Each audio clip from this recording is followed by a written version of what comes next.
You're okay. You're good. Thank you. Thank you. Thank you for being honest. Yeah, that was nice. So we have some announcements. We're planning on doing a swap meet. Swap meet In April. in April. You'll be gone. I'll be gone.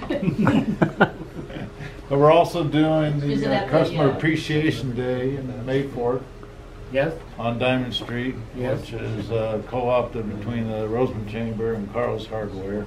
April what first? What date? April what? What did we pick? The 18th? I don't know. I gotta look at I my forget. I calendar. didn't write it Thursday. down. It is, yeah.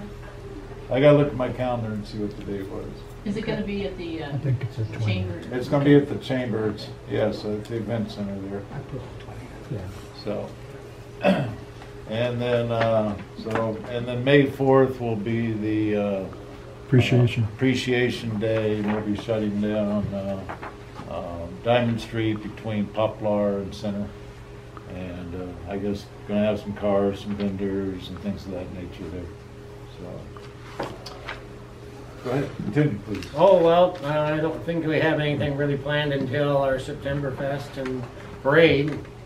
And that'll be the third Saturday of September. And of course, we're going to be working on our Christmas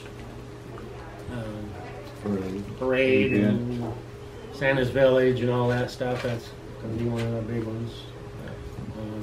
Other than that, I think we're just moving right along. Let's see, we got elections coming up. Oh yeah, we got elections. Anybody want to run for the board? How many vacancies? I think there's two. 2 vacancies this year. And when does it start? When is the election? It'd be the May May meeting. meeting. So you- the May luncheon would be the election. So you have to put your paperwork in by April and you get Yeah. elected by May. All right. Right. So anybody's interested in that, or if you know of anybody, let us know. What 2 positions are open? Well, it's just be 2 board members, and then from the board members, we'd have to pick, Reelect. reelect president and vice president and treasurers, secretaries. So, but there's be 2 board members. I think, I don't know if they looked it up yet, but I think it's myself I think it's you And me. Eric, maybe? and Eric. I think it's maybe myself and Eric. I think last year was myself and Dave, was it? I thought it was Joe last year. I think it We was thought Joe. that, and then I looked it up and realized it wasn't. So I think next year is Joe. Okay. So Anything else?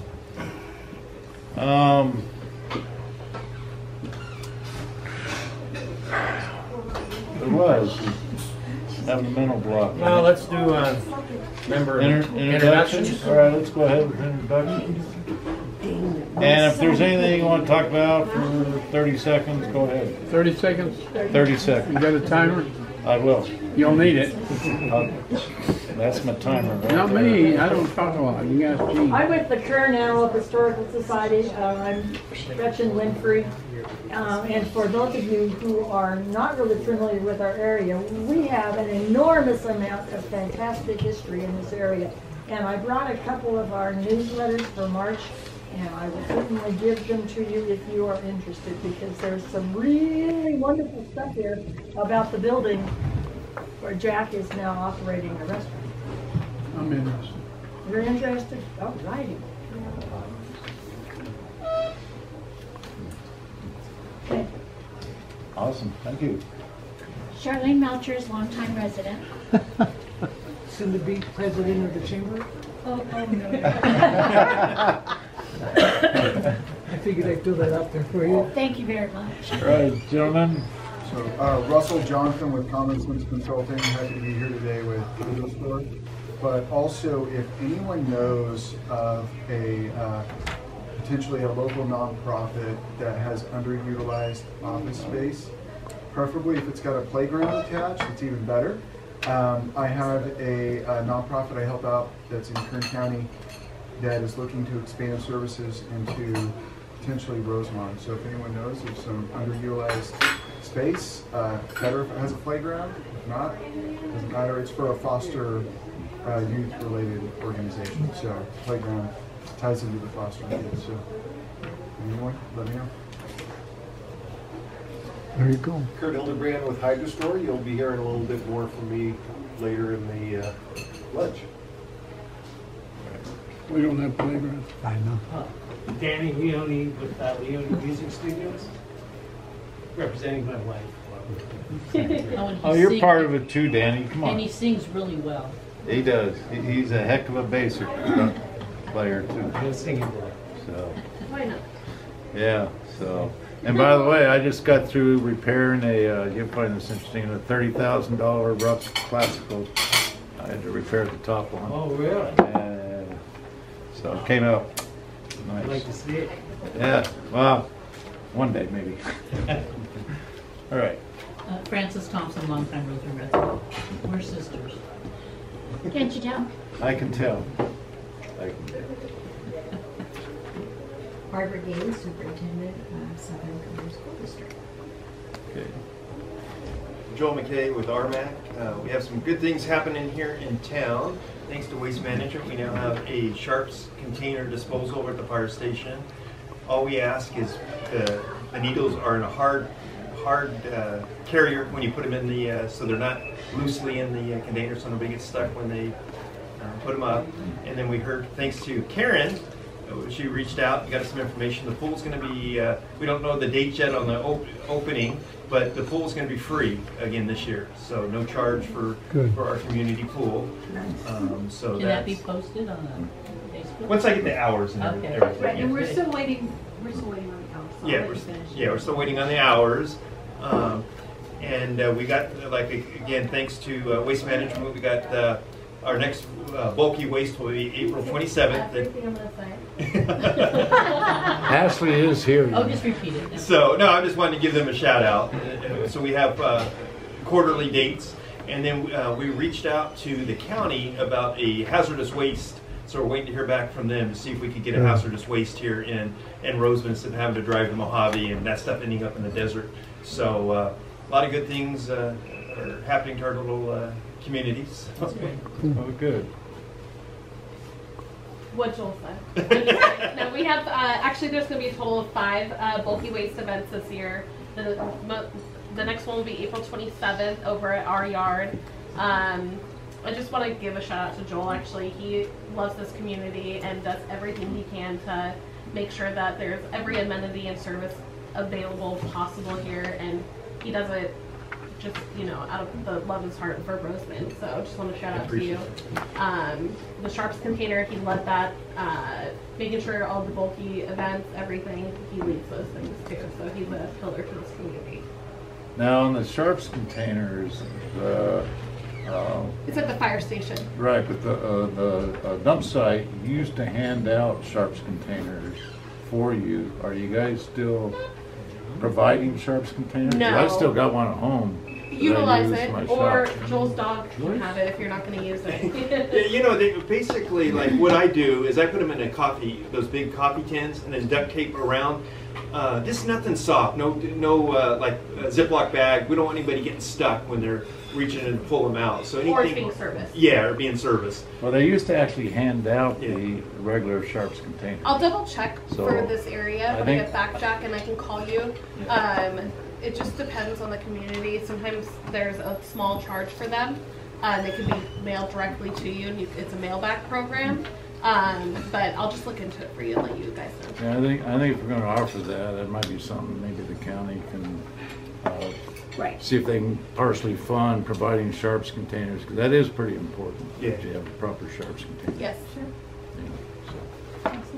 I'm Karen Sanders. I'm the East Kern representative for Supervisor Scribner, and we are working on roads projects. I say that this is a report that I get from our public works people. They're on schedule. Some of them are a ways out.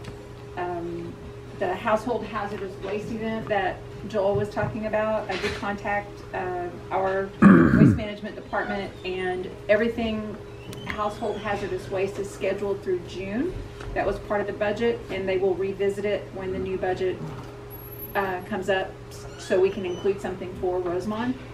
The pool hours, I do not know. They haven't finished hiring yet, and so when they get their staffing completed, then they will publish the pool hours. The pool will be free again this year because of staffing issues. They have to get all that figured out. And the skate park construction is set to begin in June. Yeah. Nice. That's when it's supposed to start, as well as a community building. Now, where was the community building too? Yeah, that's the last report that I have. That Now, those where's are that set. scheduled? Where's that scheduled to be at? I apologize for not knowing the answer to that question right off the top of my head. What's happening with the sheriff's office? The sheriff's office is supposed to have a sheriff's substation here, and last word on that was it is in development. So the community building, it just says Rosamond Community Building. Proposed improvements include update east and west building entrances. So I apologize, I don't know exactly where that is located. Going to do it at Glendale Park. I think Glendale Park. I think Park okay. building, Thank they're you. going Thank to you. rehab. I don't know what they're doing. Yeah, that'd be nice. Yeah. That'd be nice. It needs a lot of rehab. Oh Yes, yeah. yeah. It's It'd be yeah. nice if the stove did. There's lots of things you fixed out there. Hey, Jack, one other thing, I'm going to be pretty vague. This was Fran's baby that she has got me involved in, is we have a meeting, I'm not going to say with who, with a financial institution next week. But one of the things that we've got to get the word out, if we're able to bring them to Rosamond, we've got to support them. We've got to have people open up accounts. We've got to have our local businesses support them. So that brings to another point. Thank you. So many things happening. We're meeting with Alta One Federal Credit Union. I was going to tell the name. You weren't going to tell them that? Not the name. Just the name. Is Stephanie going to show up?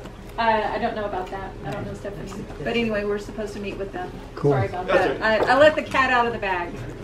We got a medical clinic coming too. Yes, there is a medical clinic that is being opened here. It's Adventist Health, and they should be able to start seeing patients in June. Same location, the other one. Same location. They're a good group. Yeah, they are. Except for one doctor that misdiagnosed me for a year. But if I see him, I'll tell him to get out. Do you know what the name of it's going to be? I do not. But it's going to be. That's what I was told.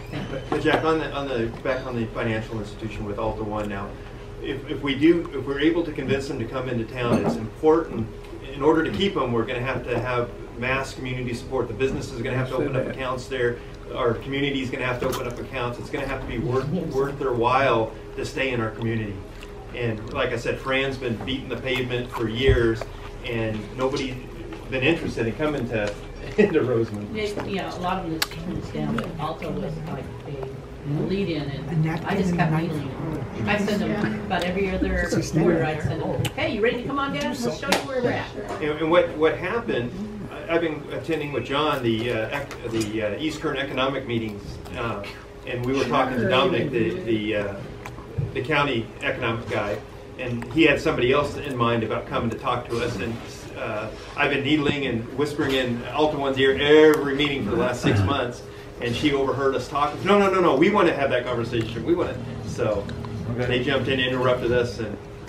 Well, the way the community's grown, number one. Number two, this community's been wanting a bank in town for ages, so I don't think there's going to be an issue about enough participation with the financial institution. The reason the other financial institution closed down was not so much of community participation, it was just cuts from higher up corporate level.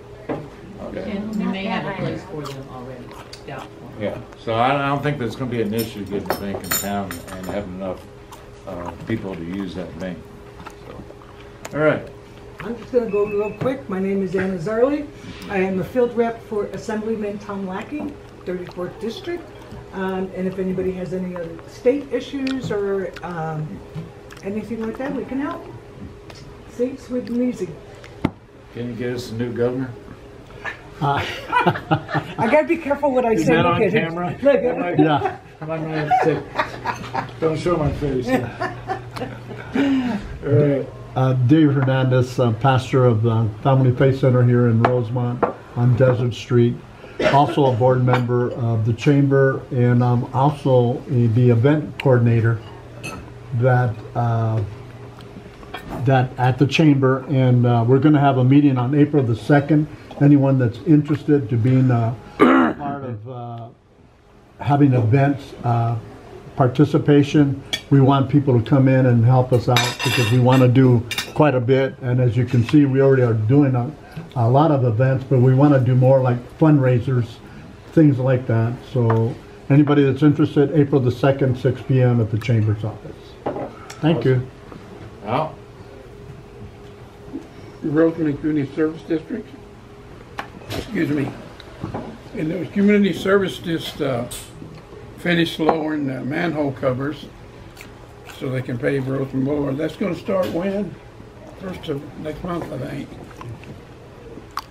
And they're also going to hook up the water to Land of Promise because they got too much arsenic in it. And they're going to hook up the water to the school. They're in the process of doing that. And they went over their vision and stuff last night. And I said, well, you ought to be more appreciation of the customers because I told them, I probably shouldn't have told them this, but I said, you know, the community service in Rosamond's always had a bad reputation. And the reputation was we don't want to do nothing for you. And I said, so we need to reach out to the customers and stuff. So you might remember me if you pray. I may need it. Thank you. All right, thank you, Al. John?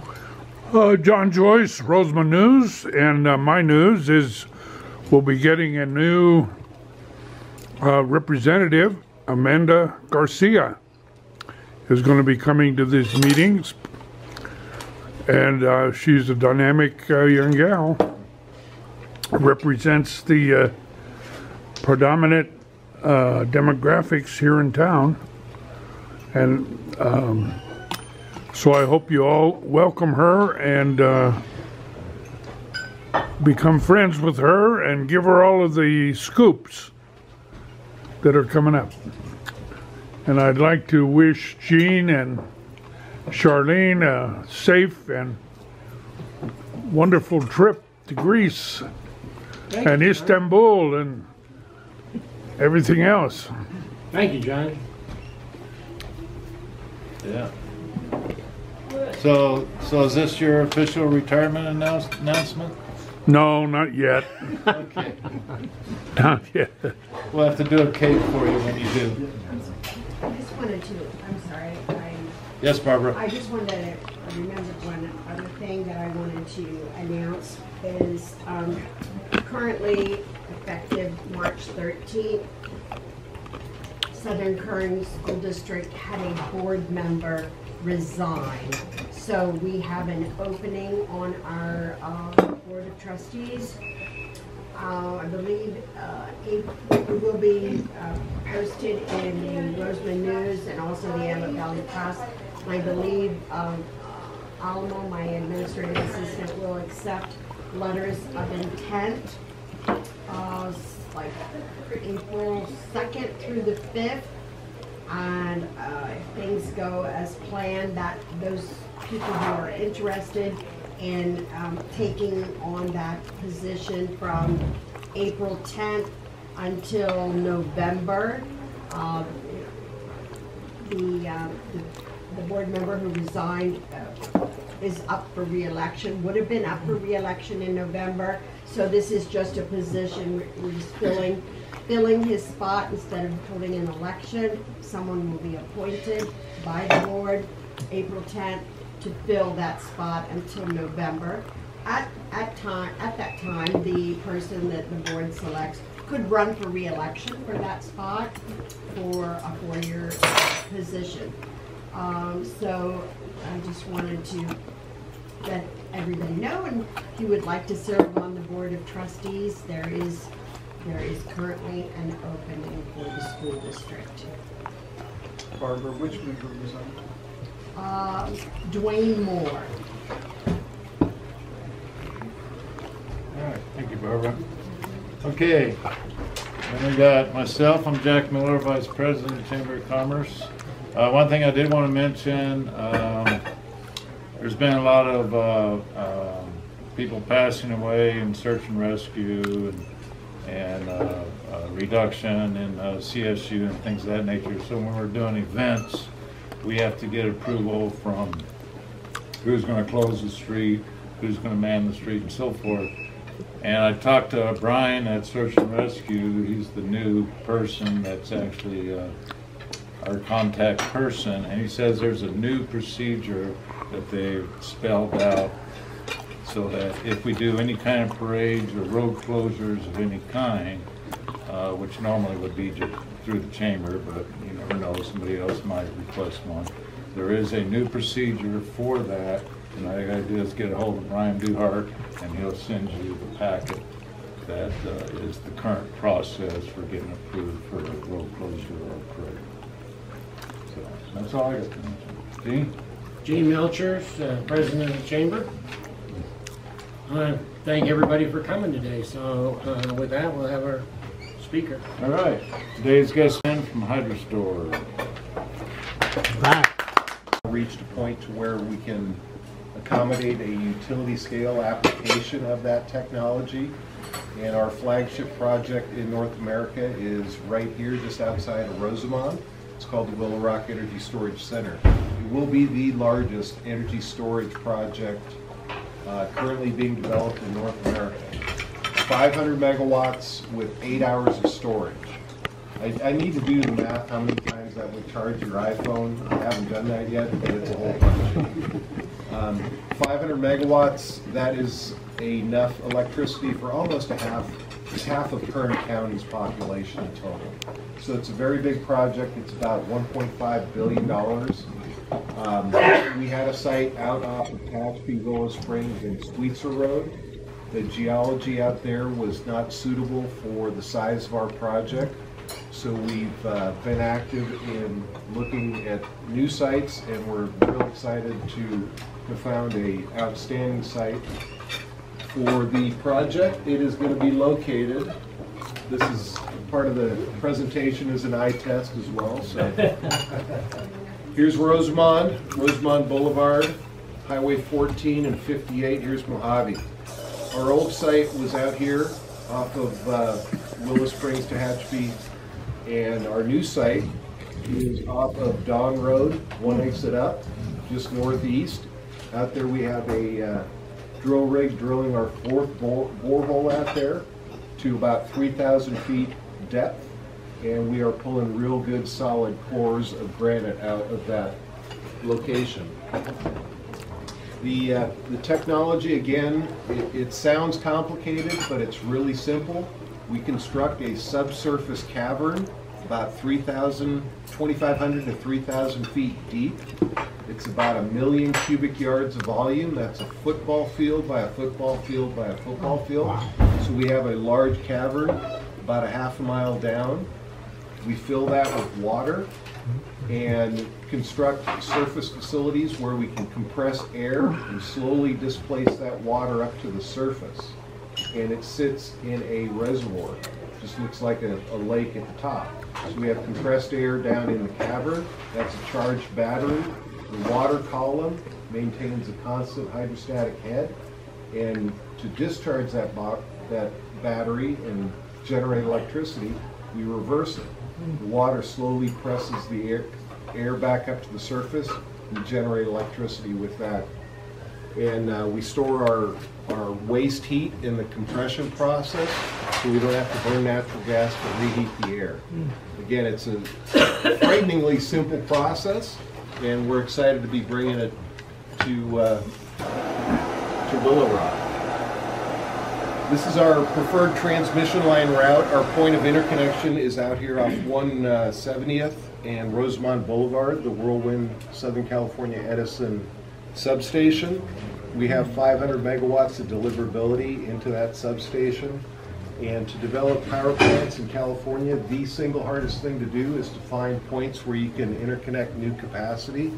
We have a very overtaxed transmission grid in California and across the U.S. So we're real excited to be able to deliver 100% of our output into the California grid. Our preferred transmission line route, again, here's Rosamond, Highway 14, Rosamond Boulevard, our project site here off of Dawn Road. We expect to be heading west down Dawn Road with our transmission line, down Mojave Tropico Road, and then out off down Rosamond Boulevard to our point of interconnect. Yeah, I think you remember Steve saying, he was at our meeting, that a lot of people are producing electricity can't get it on the grid. Is that right? It's, I could share some numbers real quick.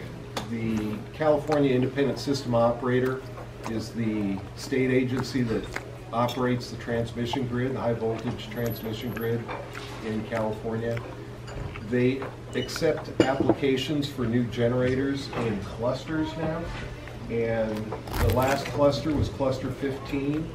They had over 10 times more applications from capacity than we've ever had for a peak load in California. So we have 50 gigawatts of peak load in California, 50,000 megawatts, and we had over 500 gigawatts of new applicants. So it's just a preposterous amount of people trying to get in a very restricted queue. Yeah, they say they're going to build some more here in Rosamond. So Transmission? Oh, you bet. Yeah. There will be additional projects, solar, battery, wind, to the extent the grid can accept it. This is and again, please stop me with any questions. This is for your information. This is a rendering of our project. Looking north is this direction. This is State Highway 14, Sierra Highway here, and the railroad tracks. Again, what we have are 4 trains of compressors and turbo expanders. These are each 125 megawatts. So these will compress air. We have heat exchangers where we extract the waste heat. These big tanks look mysterious. They're full of hot water. That's it. So they store our waste heat, and we reutilize that to expand the air and reheat it when we're expanding it, so it doesn't freeze into chunks. You actually have to reheat the air when you're decompressing it. This is our surface reservoir. It will be covered. And again, railroad tracks here. Our water supply will be a one-time initial use of about 600 acre feet to charge our reservoir. We actually have a net water surplus at the end of the year when we compress ambient air. We condense the relative humidity in the air and have a surplus of fresh water. So that's another great attribute. Our interconnect will be to AVEC. They have a 36-inch main water pipeline right adjacent to Sierra Highway and our site. So that's a wonderful attribute of this site as well. Question for you. So the energy that's produced and stored, it's basically sold back to the grid? Yeah, what we have is a situation with all the intermittent renewables on the grid in California. We have tens of thousands of megawatts of solar, which is great. We have tens of thousands of megawatts of wind, which is great, when the wind's blowing and the sun's shining. What we don't have is a way to utilize all that electricity. During weekends, we'll actually ship power out of state, even during the week now. During shoulder months, like the spring, we have an excess of power that we cannot store. We have to utilize it, ship it out at a discount or a loss. We actually pay Arizona to take our power certain hours. That's where my question is getting at.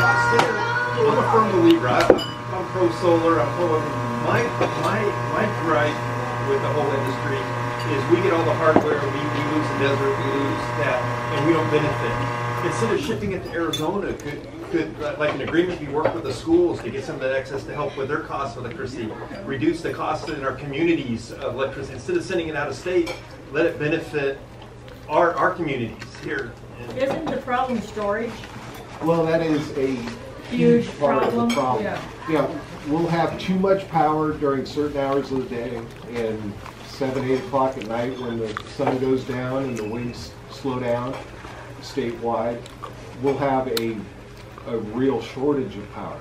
So projects like ours, you know, there are battery projects that are advancing around the state, many in operation today.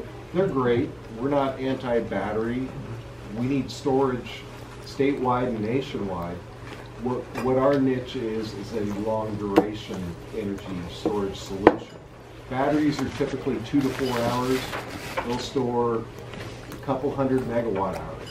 We have 4,000 megawatt hours, so we're typically about 10 times bigger than what the battery projects are that are going into operation. But no, I'm saying, like during the day, people are still using, you know, paying 38 cents a kilowatt. Instead of shipping it out, you know, let us use that energy here locally and reduce our electricity rates here and help the communities out here instead of shipping it out of state is what. Our industry is highly regulated. The Public Utilities Commission, California PUC, is the entity that regulates the power sector. So in terms of rates and where the power is going, You have no control. we as a independent power producer don't control that. We contract with end users, Southern California Edison, PG&E, those sorts of folks. They utilize our power as, or capacity as they see fit. I feel your pain. Yeah, no, like I said, PG&E's latest retail rates, the peak rate is over 60 cents a kilowatt hour. I was going to say, I wished it was 38 cents. Yeah, I know. Because I was just at a meeting last week, and there's a solar project up in Inyokern, to where they have a thing where you can buy energy directly from the solar there at a reduced rate. You can save like $10. You buy $100 on Edison, will reduce it to $90 through them. You sign up, and I think they're limited to like 3,000 customers right now. But they benefit from the hardware and the solar and everything out there. That'd be great if we could get the PUC to do something like that with all the excess energy that you guys are producing. When we get more storage on the grid from a statewide perspective, the difference in price between off-peak and on-peak will compress. We use off-peak power to charge our system. When the price is low and the demand is low, say at midnight to 8 a.m., we'll charge our system, charge our battery. Then when the peak comes in the daytime and in early evening, we'll discharge to the grid. Yeah, a lot of companies do that nowadays. They take advantage of off-peak. Mm-hmm. When's your project going to be up and running? We have a timeline that is very Californian in nature, very extended. What we just filed earlier this month is called a supplemental application for certification at the California Energy Commission. That's a mouthful. The original project off Tehachapi Willow Springs, we filed the application for that project about 2 years ago. We had to file that in advance of us assessing the subsurface geology. As I mentioned, that geology was not suitable for a project of this size. For the new project site, we filed a supplemental application for certification with the Energy Commission earlier this month. That kicks off a statutory 12-month review process at the Energy Commission. That 12-month review process is hardly ever held to 12 months. They tend to extend it. We are looking at receiving our approvals from the Energy Commission about a year from now, Q1 of next year. And we have about a 4.5-year construction cycle. And so we will be online late 2029, early 2030. You talking about that rate? I heard it's going up 75 cents. Is that true or you already have? Well, I can tell you PG&E's got another rate hit coming 1st of April. April Fools, not. How are you gonna pay for it if you don't have solar? It's, again, our project will not show up in rate base when a utility builds, when Edison builds a power plant, they will put it into the rates and you'll pay for it every month. We are an independent power producer. We do not go into rates. We make money based on market conditions. So I can tell you one thing for certain. Projects like ours, adding storage, will reduce the cost, the upward pressure on electricity prices because we'll be able to pull down that peak price. Now, your storage technology, is it grounds the storage, or do you have separate storage technology for the energy to provide to whoever the buyer is? We actually generate electricity real time. So it's fully analogous to a battery. For 13 hours a day, we'll charge the system. 500 megawatts of load, compressing air, we're pumping it down into the cavern, slowly raising that water up to the surface so you have a charged battery. And then when we get the signal, we flip it around, send that air back up to the surface slowly. So it's a synchronous generator that we're actually utilizing. Does it go straight to the grid? Or? It's going straight to the grid. Okay, so you're not actually holding that bit themselves or anything? We have no battery analogy other than we use electricity, store it, and then generate it back when it's used. So whoever's on the grid, they're the ones that's going to store it, however they have to store it. Well, electricity on the grid is utilized instantaneously. Yeah, that's the problem. You can't store, you know, if the wind's blowing and there's no load, they'll feather those turbines and just shut them down. You have to use energy instantaneously. It moves at the speed of light. So what we can do on a large scale, you know, these batteries do it on a smaller scale, and we can make that entire grid more reliable and lower cost to consumers. Yeah. Well, I was only curious because to me battery technology is not there yet. Batteries have a lot of issues. There's the chemical composition of the batteries. You have to replace them about every 10 years, and you know, the resources needed for it and the carbon footprint of batteries. They help. They're setting the market today, but we're looking for a longer term solution. Our project has a commercial lifespan of 50 years or more. We don't have to replace anything during that time frame. We don't decline over our service life like a battery in your phone slowly declines at its output. So we don't suffer from those issues. Do you generate DC or AC? We generate AC. It's I know the dams, they're DC, I believe. Yeah, we're a synchronous generator just like a natural gas plant. You're just storing. You're just storing the energy using compression and, you know, of air and water.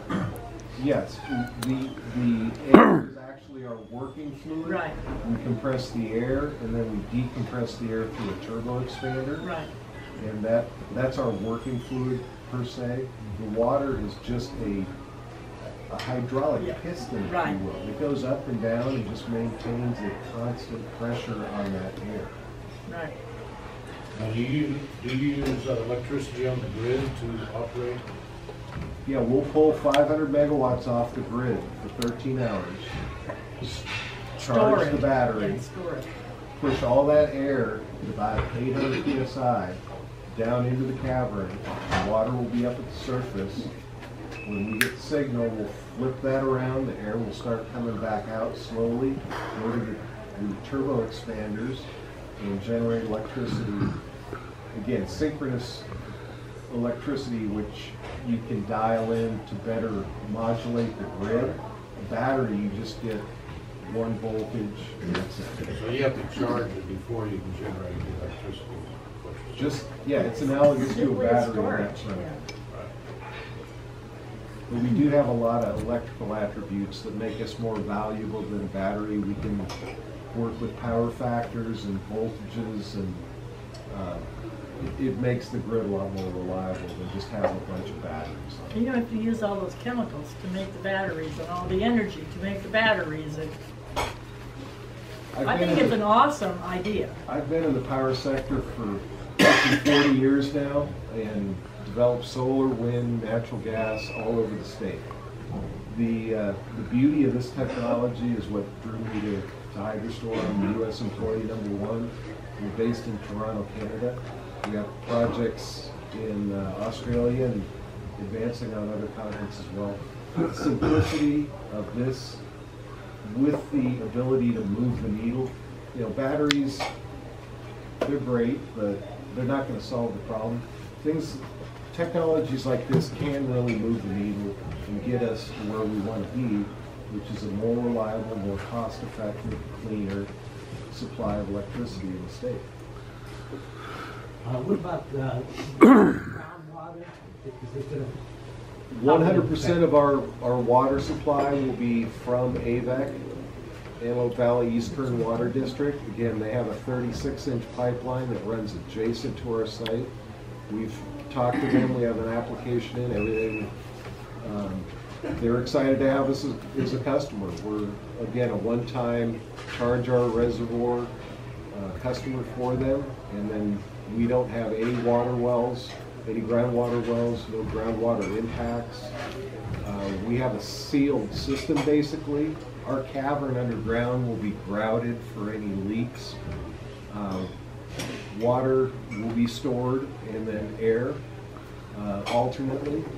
And we are highly motivated to make sure that is a airtight, watertight system. Because the other places you have, they don't use water. Don't you have like salt caverns or something? Yeah, there are other traditional compressed air energy storage. Typically, will site at a old salt cavern, right. Either a mined out salt cavern or a naturally occurring one. Utah has a couple of those. There's one in Alabama. There's one in Germany. Those burn natural gas firstly, which is problematic in California for sure. Secondly, you're limited to where you can put your projects because you got to find a salt cavern to start with. We've really fine-tuned our technology where we can be very flexible in our siting. You know, we want to be in Kern County. We want to be near our point of interconnect, the Whirlwind substation, and we're able to construct these subsurface caverns where there's suitable geology near the load centers, near our points of interconnect, and not be subject to the salt caverns, the corrosion, the uncertainty with. We'd rather deal with just brand new, fresh granite rock. Yeah, but this is like the first one with water, that's using water, or the other ones? We have a small commercial project located up in Ontario, Canada. It's been operating for about 7 years now. It is on the grid and providing reliability services. It was actually sited at a salt cavern that was mined out. And that was a proof of concept, and it's been commercial now for, like I say, 6-7 years. That's a much smaller facility, but in terms of proving out our technology on a utility scale, another beautiful aspect, we're not inventing much of anything for this. We're using off-the-shelf heat exchangers, off-the-shelf turbo expanders, off-the-shelf generators. Everything that we're utilizing, we're just deploying it in a new manner. So we're not relying on some technological breakthrough to come through. We go to Baker Hughes, we need a compressor. Yeah, it's big, but these have been in operation for decades around the planet. Cavern construction is a highly proven out science. These caverns have been constructed. We're not really relying on some new widget that has to come through for us. We're utilizing existing technology and keeping it real simple. I like that. Sounds good. Indeed. You're scheduled to come to the district, aren't you? I've been on board. I'm sorry? I think you're scheduled to come to the water district. Yeah, next week. Are you gonna be there next week? Yeah. So I'm just curious what the, when the big one happens or whatever, what kind of expectations are there with the project? I don't want to make it sound like doom and gloom, but I mean. Somewhat ironically, the safest place to be in an earthquake would be in the cavern. The seismic waves actually are greatest at the surface, and on film. Yeah. I can. She was my science teacher, so I'm sure she knows quite a bit about it. You're a science teacher too. Yeah. I was everybody's science teacher. Yeah, seismic is a big part of the analysis, but again, understanding a little bit about geology myself, safest place would be in the cavern. The next safest would be at the plant because it's going to be designed in the most seismically conservative design environment in the world. Well, I really appreciate having had a hybrid car since 2002. The ads and all this emission stuff. There's no way that California can produce enough electricity to keep electric cars going. So we need you. Well, we appreciate your support and your understanding, because a lot of people just think you turn on the switch and light it. That's all there is. So the state has a very significant problem. It's getting worse, not better, in terms of electrical supply. We don't have enough. Diablo Canyon nuclear plants get the second life up in San Luis Obispo County because we don't have enough. They're going to open it back up? I'm sorry? They're going to put it back in operation?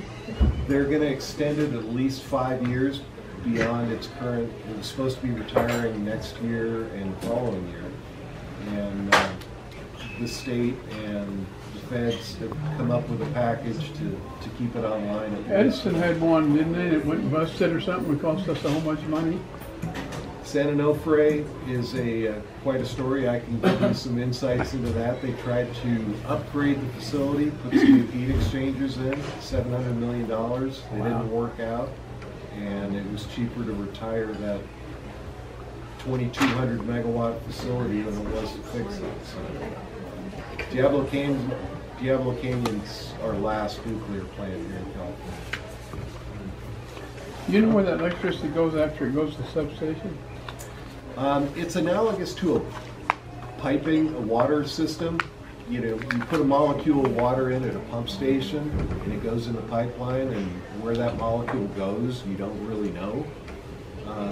What you're doing is you're maintaining a reliable voltage or pressure across the system.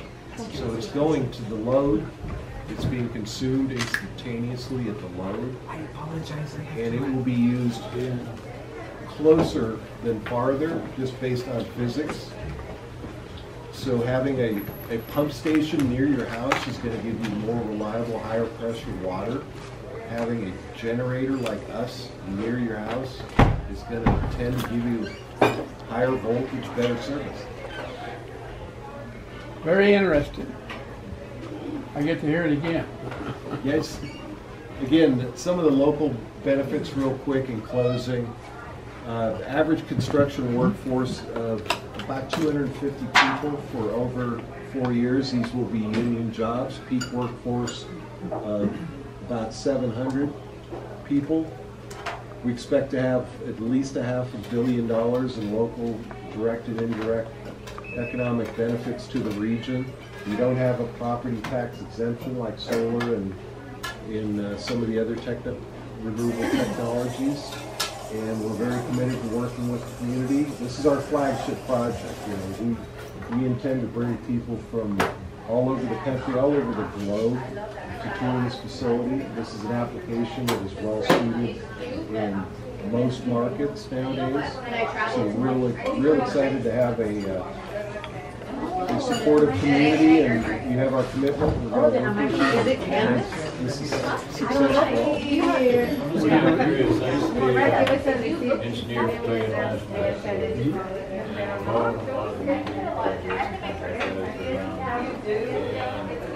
Toyota's never really was a proponent of battery storage technology. And they kind of wrote it off, even though they were mandated. They were last to the EV game, yeah. Yeah, they were mandated. Right. Because their first few EVs were like $250,000 a car just to make them. They didn't want anything to do with the industry. So they've kind of switched towards hydrogen technology. That's their big proponent, and that's what they're really pushing. How do you see this technology versus potential hydrogen technology coming up in the future? Is it competitive, longevity, or what? It's a great question, Jack. Hydrogen has a big role in our energy future as a nation. I don't think personally that's going to be anytime soon at scale. Right. That being said, there are applications for it where it makes great sense. Transportation is one of them. We're actually looking at ways that we could work symbiotically with a hydrogen electrolysis plant. Utilize hydrogen in our overall process to enhance efficiencies. It's still early on. That's what I like about our technology. We don't have to invent a bunch of stuff and get too, we can fine tune it and make it better, but it's real simple. It's off-the-shelf equipment, and maybe you can diversify with new technology as it comes. I think we can improve and enhance it over the years. We want to make sure this works as we expect, and go from there. Willow Springs, you had some opposition from people, right? Out here you don't, do you? We do not have a whole lot of local residents in the vicinity. We had we shared a fence line with a number of local residents out there. They was complaining. You know, again, having developed a lot of power plants in my day, they expressed some concerns, but in terms of the grand scheme, I've seen a whole lot of more agitated folks than what we had out there. But nonetheless, you know, we're real excited about our new site. There really isn't much out there but a drill rig right now. I understand that part of your transmission line is going to be above ground and part underground. That's correct. Okay. Underground where there is an issue and above Right. ground. Yeah, okay. Yeah, we have to cross a couple of main.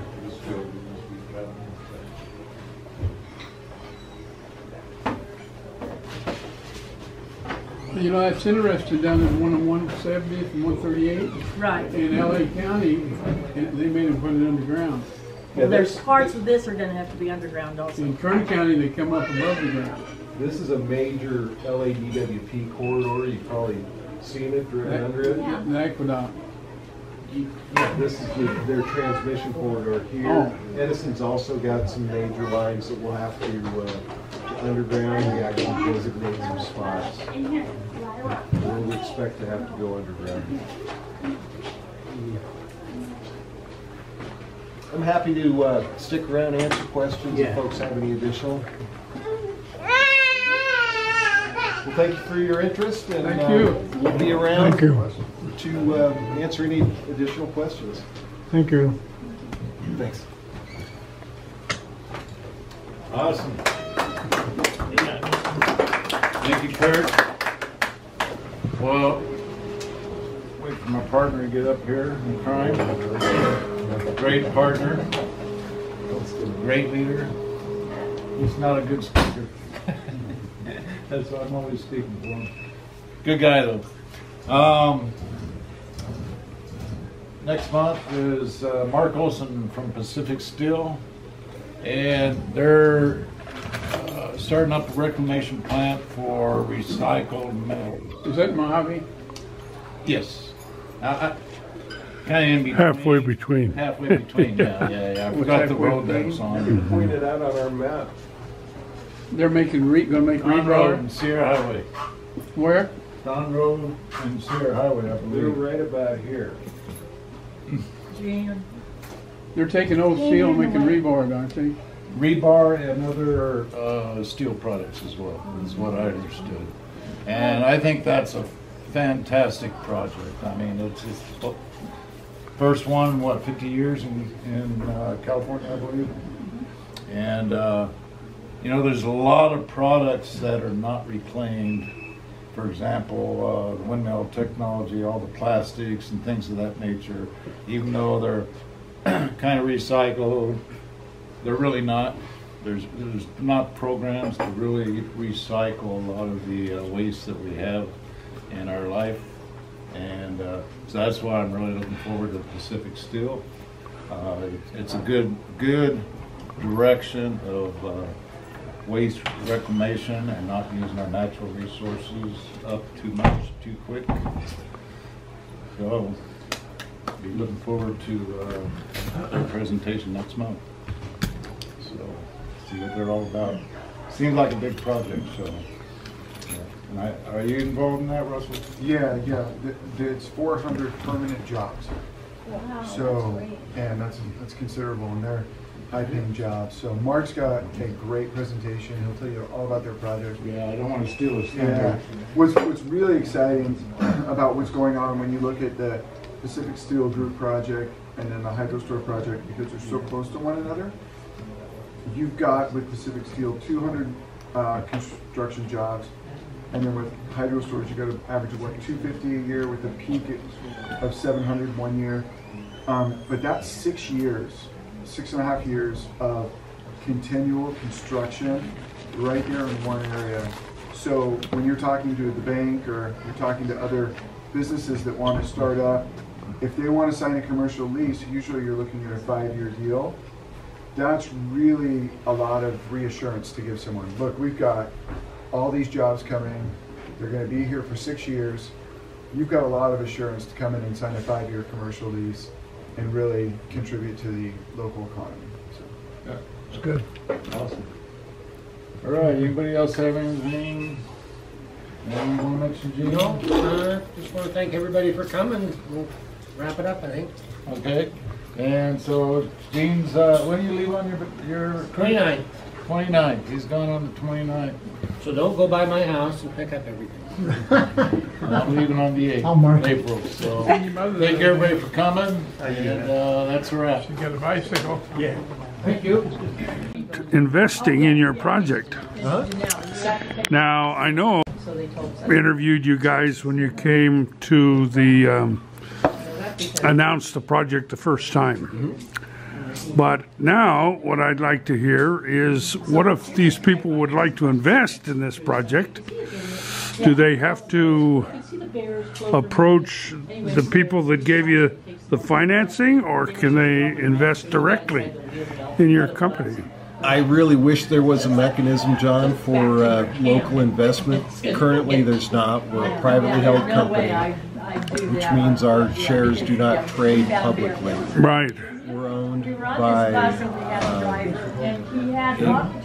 group of large investors led by Goldman Sachs and employees, as well as Canadian Pension Fund and some other strategic investors. Goldman Sachs, I can't speak on their behalf, but what they have done in prior investments similar to what they've made in us is ultimately target taking that company public at a future date. Once they've established their business model, become profitable and the like. Sure. So the opportunity to invest directly either in the Willow Rock Energy Storage Center or HydroStore Corporation doesn't exist today, unfortunately. But stay tuned. But may. It may be, and again, this is all projection, but the opportunity to be a public company at a future date is certainly real. Sure. Well, that's good. That's good. And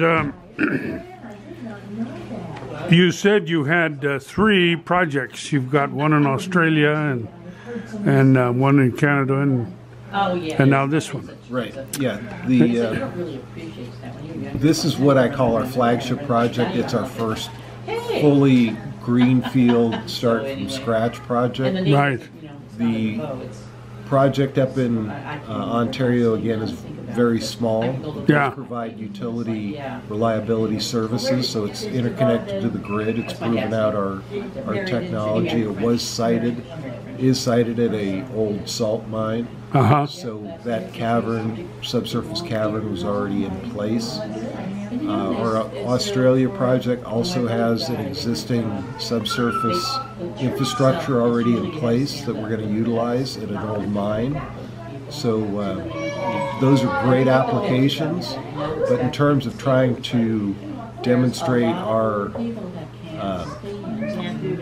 cookie cutter design, if you will, where you can pick it up and place it somewhere else with suitable geology and move that design all over the world. This is our first real fully greenfield utility scale project. And ideally we'll be able to replicate this in other locations around the U.S., North America, and across the globe. Sure. Well,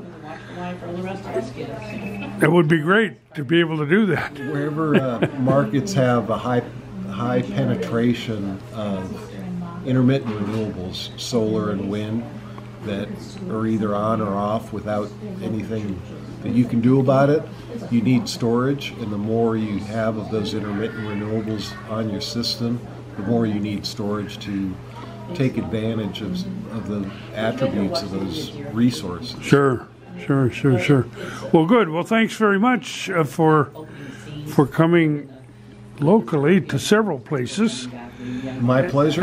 Russell keeps us hopping here, and right. enjoy getting down and right. And gradually we get everybody informed and up to date. Right. They hear about it, but until you come and talk, they really don't grasp the situation. But you're going to the water district, and that's good. Yeah. Happy to talk to anybody at any time, quite honestly. Russell's been great in setting up functions like this. Yeah. And then above and beyond, if you hear of anybody that has questions, let me know. We're happy to reach out. Okay. Well, I know that we at the Rosamond News are preparing for our graduation publication. We publish all of these students. Fantastic. People keep them for their whole life, Oh, absolutely. So I'll let you know, and if you have an inkling, you could put a congratulations to the families and the kids and stuff. And perfect. It's kind of a big thing. Everybody edits and everybody jumps in it. So absolutely, I'll let you know about it. All right. Take care. Thanks, John. Yeah.